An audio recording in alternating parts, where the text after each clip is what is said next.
l'agriculture autrement à petite échelle.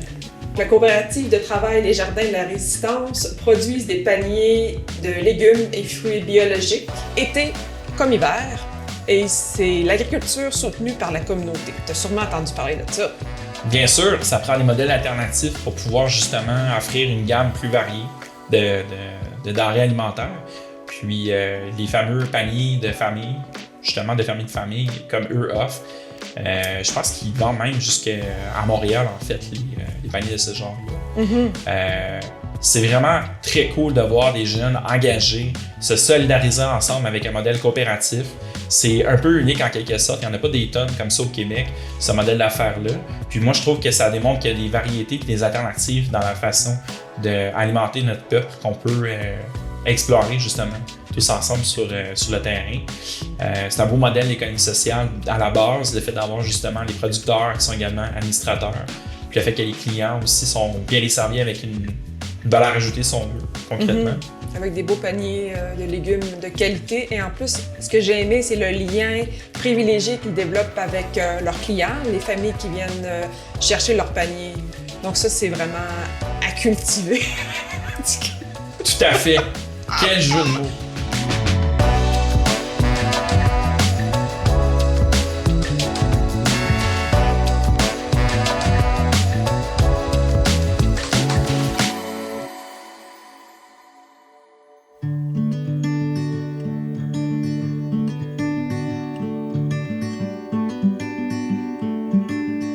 La Coop Les Jardins de la Résistance, on est une ferme de production de légumes biologiques qu'on distribue sous forme de paniers.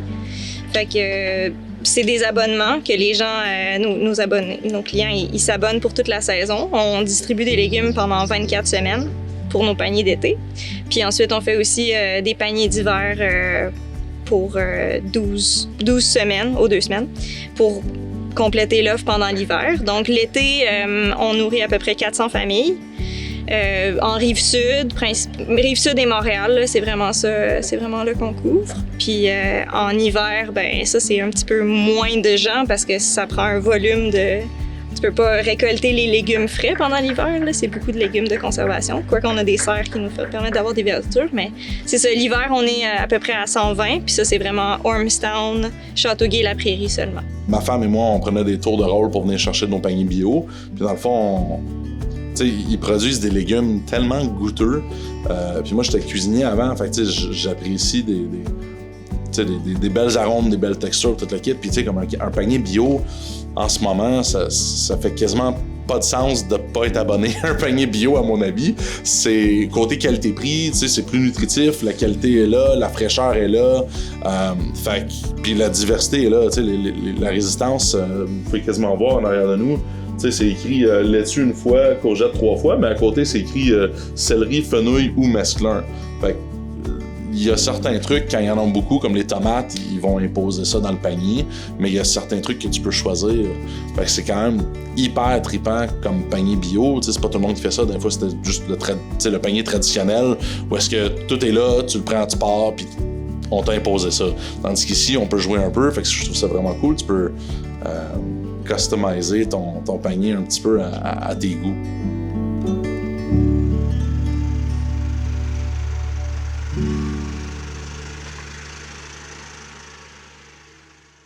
En 2006 environ, on a commencé les Jardins de la Résistance, qui est un projet très informel, où on faisait pousser des légumes, on vendait un peu de légumes, puis ça nous finançait comme l'argent de poche, le gaz, la nourriture, c'était très basic. Mais après avoir fait ça pendant quelques années, ça nous a donné envie de prendre ça plus au sérieux, puis de démarrer une ferme. Fait que c'était en 2009 qu'on a trouvé l'endroit, qu'on a décidé de créer la coop, puis de fonder la coop Les Jardins de la Résistance avec 2 autres collègues de travail. Pour être honnête, là, quand on a commencé, quand on s'est dit, OK, le move, ça a plus été genre une ferme pour le fun, puis devenir une ferme à but lucratif, une ferme sérieuse, on va dire, une ferme de production où on allait gagner notre vie de ça. T'sais. Fait que ça a été le move où on s'est dit, oui, on le fait, mais à ce moment-là, on savait pas de quelle façon on allait s'enregistrer en tant que compagnie. T'sais, ça allait être une compagnie, une société en nom collectif, une Inc., une coop. On connaissait le modèle coopératif. On a étudié les 3 options, tu sais. Puis assez vite, là, le modèle coopératif, c'était vraiment celui qui correspondait plus à nos valeurs. Là, on n'était pas vraiment dans la hiérarchie, on était plus dans le partage, dans la solidarité. Donc ça a été plus comme le modèle qui nous qui convenait le mieux, je pense, à nos valeurs. Ouais. L'idée d'être des travailleurs décideurs, de pas nécessairement avoir de patron, mais d'avoir l'emprise, 100% du droit de vote par rapport aux décisions stratégiques se faisait entre les membres impliqués. Donc là, en ce moment, dans la coopérative, il y a 5 membres. Ben, tout le monde a 20% des votes. C'est 5 membres, 5 votes. Il n'y a pas quelqu'un qui son vote compte plus que quelqu'un d'autre. Fait que oui, c'est très humain. Il n'y avait pas de... J'arrive avec plus d'argent, je peux décider, mon pouvoir de choix est plus grand que quelqu'un d'autre. Ça, c'était vraiment pas quelque chose. C'est quelque chose qui nous horripilait. Là. Fait que déjà, le modèle coopératif évacue ça complètement. Là. Pour le moment, on est 5 membres travailleurs, ça fait des nombres d'années diverses qu'on est là. Il y en a que ça fait plus longtemps, d'autres que on est depuis moins longtemps membres de la coop. Puis souvent, les membres, on va prendre les décisions, on va se rencontrer une fois par semaine pour faire les orientations de où est-ce qu'on est rendu, prendre le pouls de la ferme. Puis ensuite, on se rencontre pour prendre des décisions pour l'orientation, pour la suite des choses. S'il y a des nouveaux projets qui se présentent, on décide ça ensemble. On discute beaucoup avant de prendre des décisions pour y aller de façon généralement unanime. Là. Puis on a des employés aussi. Fait que on a à peu près 5-6 employés selon la saison, selon les années. Des fois, les employés deviennent éventuellement membres. C'est ça l'idée aussi. C'est des gens qui veulent rester longtemps. Fait que...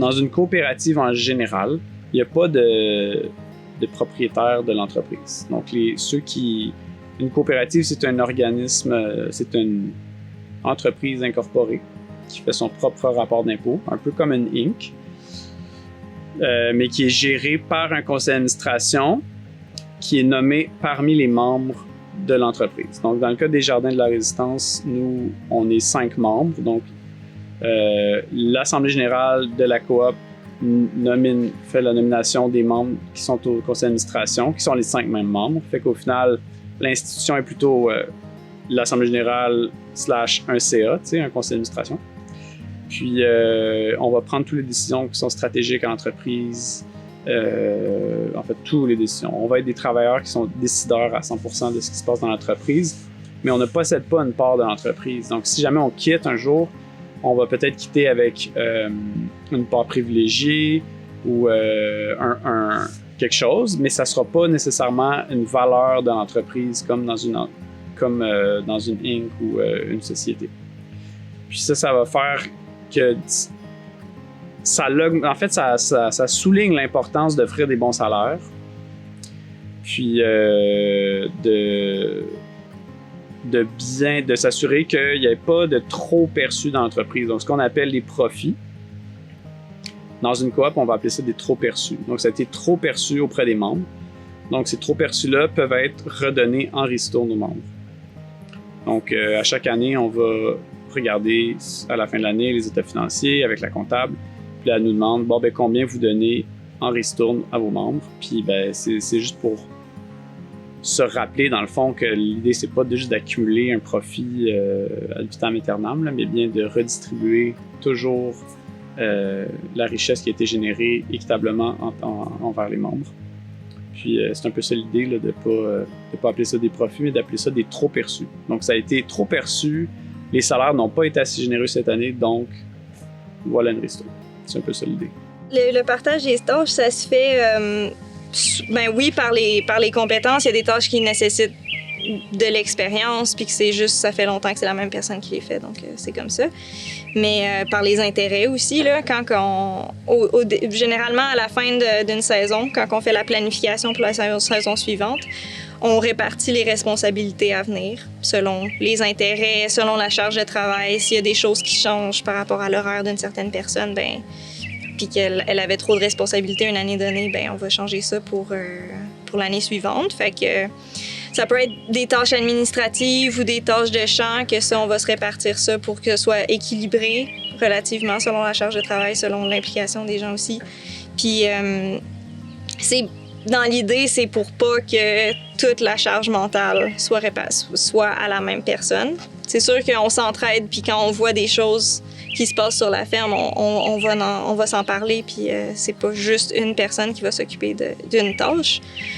On travaille beaucoup en équipe pour ça, puis une personne qui a une responsabilité, par exemple, va être pas nécessairement responsable d'exécuter chaque tâche, c'est juste de garder la charge mentale. Je pense que c'est surtout ça qui est l'avantage de travailler en équipe, c'est d'avoir confiance en quelqu'un que cette tâche-là va bien se faire, puis que ça va avoir un impact positif ou que ça n'aura pas d'impact négatif sur les tâches que nous, on a à accomplir. Je siège sur l'UPA du Haut-Saint-Laurent comme administrateur depuis 2013, je crois. Je suis toujours un peu gêné là, de dire qu'on a des fins de semaine. T'sais, j'ai pratiquement toutes les fins de semaine de l'été parce qu'on est une dizaine puis qu'on se fait les fins de semaine en rotation. T'sais. C'est pas très commun là, dans l'agriculture, surtout en maraîchage, surtout en production laitière. L'été, tous les jours, il y a du travail. Donc, c'est sûr qu'en étant une bonne gang à travailler ici, ça nous permet de faire des trucs comme ça, comme des fins de semaine en rotation. Donc, tout le monde a sa fin de semaine, ce qui fait qu'à 10, tu travailles une fin de semaine sur 10, tu sais. La même chose pour les vendredis de congé. En étant une grosse masse de personnes, une personne qui part, quelques personnes qui partent le vendredi, ça fait que oui, on travaille un petit peu plus, mais on sait que dans une semaine ou deux, nous aussi, ça va nous arriver. Fait que c'est comme un côté négatif pour un côté positif. Puis avec le temps, quand on a démarré la ferme, 3 fondateurs, les normes du travail, on s'en fout plus ou moins, tu sais. Mais après un certain point, tu te rends compte, non, il faut offrir des vacances, il faut offrir des congés de maladie, comme des choses qu'on en est venu à intégrer dans notre politique de travail en grossissant la ferme, puis c'est tant mieux, je pense, là. Donc, c'est ça. Je te dirais que la croissance de l'entreprise a permis d'offrir des meilleures conditions, de garder un peu plus les gens, les membres. On s'en sort tous gagnants aujourd'hui. Moi, j'adore ça, là. Je trouve ça très intéressant de dire son point de vue, puis d'écouter le point de vue de quelqu'un d'autre, puis de pas être d'accord, puis éventuellement de devenir d'accord, ou tu sais, c'est beaucoup dans la discussion, puis il y a beaucoup d'échanges. Fait que moi j'adore ça, là. C'est une des raisons pourquoi j'ai voulu devenir membre, c'est que très rapidement je me suis sentie, tu sais, écoutée quand j'avais des opinions ou que j'avais remarqué des choses. Je pense que ça crée une espèce de culture où on a la parole un peu plus libérée, puis on a envie de s'impliquer. On est quand même dans une économie capitaliste, tu sais. Je suis réaliste, je pense, en disant ça, puis c'est pas que d'être anticapitaliste là, que d'être dans l'économie sociale, pas du tout. Mais je pense que c'est une façon au lieu de mettre le profit au centre d'une exploitation d'entreprise, c'est de mettre les humains au centre, tu sais. Je pense que c'est la meilleure façon de l'expliquer parce que, OK, si on génère du profit, ça ira pas dans les poches d'une personne, tu sais. Ça va aller dans les poches de plusieurs personnes, de tous les membres de l'entreprise ou de tous les membres consommateurs dans une coop de consommateurs.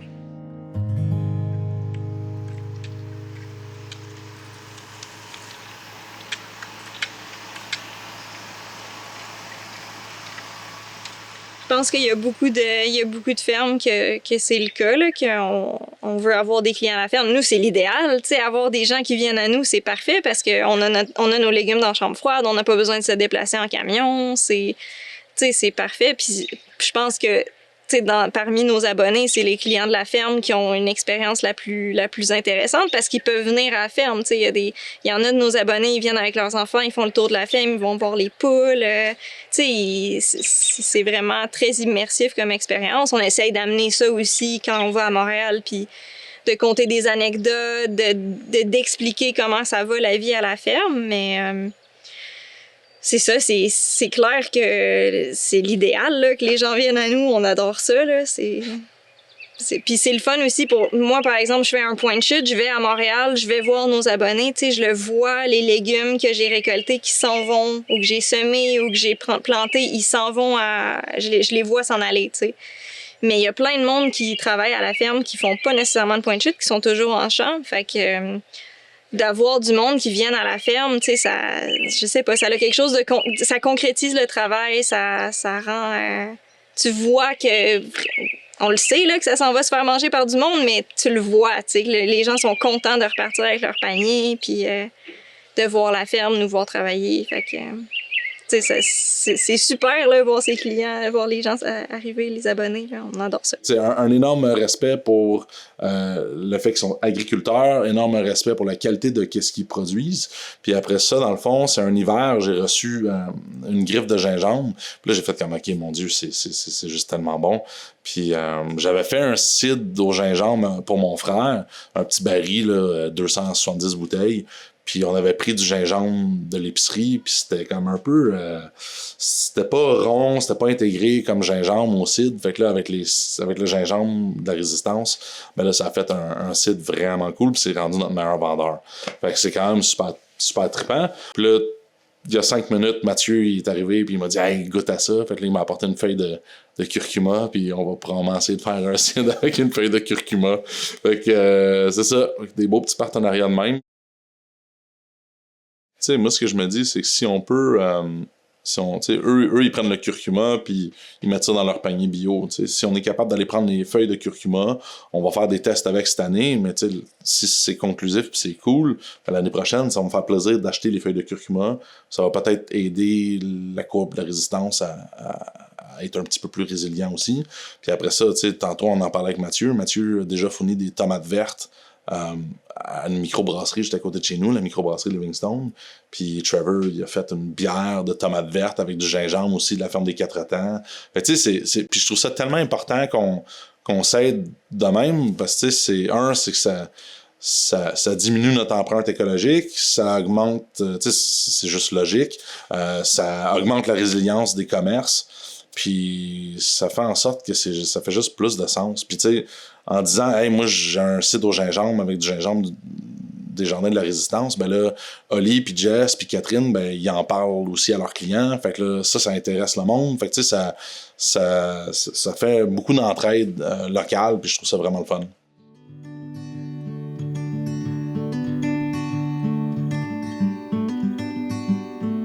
Quand même sauter dans les cerceaux, là, dans les mêmes cerceaux. C'est pour ça que je dis que c'est pas on est dans une économie capitaliste, la banque, elle va prêter si ton plan d'affaires est solide. Il n'y a personne qui voulait se mouiller au début. Là, on allait voir la financière agricole, on leur présentait, on veut faire ça. Ce qu'il faut dire aussi que l'agriculture soutenue par la communauté, donc les fermes qui font des paniers de légumes bio, on en avait, là, mais c'était pas comme très commun. Fait que là, il fallait démontrer ça, démontrer qu'on était une coop, c'était un nouveau modèle. Donc, ni la financière agricole voulait se mouiller, ni le Financement agricole Canada voulait se mouiller. Donc, il a fallu comme faire signer des lettres, genre, si tu le fais, je le fais, là. Donc là, tout le monde s'est mis d'accord pour nous appuyer, puis là, le plan d'affaires fonctionnait si tout le monde nous appuyait, si la financière nous appuyait, si le CLD nous appuyait, si le Financement agricole Canada nous appuyait, qui est une banque, là. Donc oui, ça a été, il a fallu parler le même langage de coûts de production, de dépenses de revenus et tout, là. Puis, je leur en remercie là, d'avoir accepté de nous faire confiance parce que on n'a pas, je pense pas qu'ils l'ont regretté. En tout cas, tout va bien jusqu'à maintenant. Puis ça nous a permis de démarrer une ferme puis de prendre l'essor dans les années qui ont suivi. Là. Le modèle agricole au Québec est beaucoup un modèle familial. Puis d'arriver avec un modèle coopératif, c'est sûr que ça va clasher avec beaucoup de gens. Ça demande beaucoup d'explications. Je pense que ça se défend très très bien. T'sais. Puis en agriculture en ce moment, le gros problème, c'est que ton actif principal en termes d'entreprise, c'est ta terre, puis ça coûte super cher. T'sais. C'est rendu un frein majeur à la relève. Donc, d'arriver avec un modèle coop où la terre elle est louée, c'est un modèle super correct, c'est très acceptable. S'il y a bien une chose qui peut bien fonctionner, c'est de trouver un agriculteur qui a une terre à louer puis qui est prêt à faire un bail à très long terme. Tu viens d'évacuer toute une notion d'hypothèque là, gigantesque à payer, alors puis tu peux te concentrer sur le développement de ton entreprise. T'sais. Ben là, il y a plusieurs niveaux à ta question. Ben, il y a plusieurs niveaux parce que l'agriculture en ce moment, c'est pas facile. Fait que je dirais à quelqu'un qui veut démarrer en agriculture de vraiment bien y penser, de se faire un bon plan d'affaires, de vraiment être sûr que tout va bien fonctionner puis de s'attendre à travailler vraiment beaucoup pendant plusieurs années avant de commencer à ce que ça fonctionne. Après ça, pour des gens qui voudraient démarrer une coop en agriculture, ben, je pense que c'est vraiment une façon extrêmement pertinente de démarrer une ferme parce que ça permet de répartir la charge mentale entre les membres, ça permet de gérer l'entreprise à plusieurs. Ça vient avec son lot de défis, de communication, c'est pas toujours facile de gérer une entreprise à plusieurs, mais une fois que c'est bien établi, que ça roule, ben ça permet de pas se sentir absolument indispensable à tous les moments, puis de jamais prendre de vacances, puis de faire un burn-out. T'sais. Ça permet de donner comme l'espace nécessaire à chacun pour comme s'épanouir à l'extérieur de son travail. Donc ça, c'est vraiment important, je dirais. Ben, je sais pas, je leur dirais, avez-vous songé joindre une coop avant de démarrer une coop? Parce que mine de rien, c'est quand même le fun d'avoir des gens qui sont motivés par le modèle coopératif. C'est sûr que c'est toujours le fun de démarrer de quelque chose à zéro, mais d'intégrer une ferme fonctionnelle bien établie, ça pourrait aussi être une option envisagée. Fait que là, je recrute pour ma paroisse. On n'est pas dans une optique de grosse croissance en ce moment. On est vraiment dans une espèce de... On a eu quand même plusieurs investissements dans les dernières années qui nous aident à avoir une meilleure productivité. Puis je pense qu'on est encore dans le vraiment être confortable avec ces nouveaux outils-là, bien les utiliser de façon vraiment efficiente. Puis quand on va... Tu sais, ça va bien, là, mais plus on maîtrise ces choses-là, plus on va se sentir confortable dans notre travail, que ça va être plus facile. Puis peut-être qu'éventuellement, il y a d'autres projets qui vont pouvoir avoir une place de laisser pour ça. Mais pour l'instant, on est vraiment dans optimiser ce qu'on a déjà. On est content. Puis c'est sûr, on aimerait ça avoir, par exemple, plus de clients dans la Rive-Sud. Fait que dans nos points de chute Châteauguay-la-Prairie, on aurait un petit peu plus de place. C'est un peu nos objectifs à chaque année, mais c'est ça, dans les grosses orientations de la ferme, je pense que c'est juste de rester bien, tu sais, c'est ça.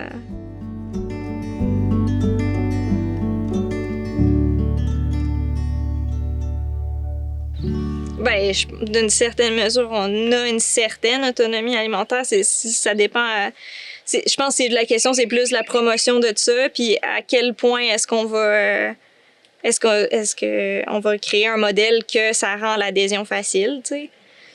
Puis je pense qu'on est beaucoup à travailler fort là-dedans. C'est surtout le milieu maraîcher que je connais, mais je pense que les fermiers de famille, on veut tous, tu sais, nourrir de façon saine, de façon locale, nos communautés locales, d'avoir un lien avec les clients. Tu sais, je pense que c'est vraiment là-dedans qu'on est capable d'aller chercher les gens, de s'éloigner un petit peu du côté froid d'une épicerie, par exemple, de pas nécessairement avoir le contact avec le producteur. Si nous, on fait un cidre avec des feuilles de curcuma, puis on est au marché local à Noël avec notre cidre au curcuma, puis on en parle, ah ouais, puis là, ça me donne... ça me donne du gaz pour alimenter une conversation avec des clients. Puis après ça, ben, peut-être qu'à un moment donné, les clients vont commencer à demander les feuilles de curcuma aussi. Puis ça fait en sorte que, ben, à place de juste faire pousser du curcuma pour la racine, ben là, ils vont peut-être commencer à être capables de faire pousser les deux, puis utiliser les deux. Puis ça va faire en sorte que oui, tu vas peut-être faire un peu plus de travail à transformer la feuille puis la rendre présentable pour des restaurants ou peu importe. Mais comme, tu sais, j'ai écouté tantôt, là, puis je suis flabbergasté comment c'est bon. Puis de savoir qu'ils prennent ça puis qu'ils sont obligés de le mettre au compost parce que c'est pas un marché qui est développé. Ben, tu vois, si moi je le prends puis je commence à développer ce marché-là, ben, tu sais, l'année prochaine, peut-être quand je vais mettre mon cidre sur un listing, ben, il y a peut-être un restaurant qui va faire comme « Hey, tu sais, on pourrait prendre ça, nous autres aussi. » Ça fait avancer la gastronomie au Québec, à mon avis. Puis, tu sais, ça, c'est parti du fermier. Tu sais, tantôt, tu parlais que le restaurant, tu sais, ça peut aller dans les deux sens aussi. Je pense que maintenant, en termes... je pense qu'on a prouvé le point que ça fonctionnait, de faire de l'agriculture maraîchère, biologique, diversifiée, de faire de la mise en marché sous forme de panier légumes. Donc, l'agriculture soutenue par la communauté, on a démontré que ça se faisait. Je pense qu'on est un peu plus pris au sérieux que dans les premières années. Je pense que le monde, ils savent aussi que on travaille fort, là, que c'est comme assez difficile, assez exigeant physiquement. Même d'autres fermiers me le disent, là. Alors qu'au début, ça peut sonner comme « Ah, tu vas faire un gros jardin », mais non, c'est pas juste un gros jardin, là. C'est comme un fucking gros jardin. Mais donc c'est ça, je pense qu'on s'est établi comme producteur agricole sérieux, là. Puis tu sais, mine de rien, chaque année on engage des gens de la région. Fait que de plus en plus on se fait connaître comme étant une ferme qui emploie des locaux à chaque année pour une saison complète.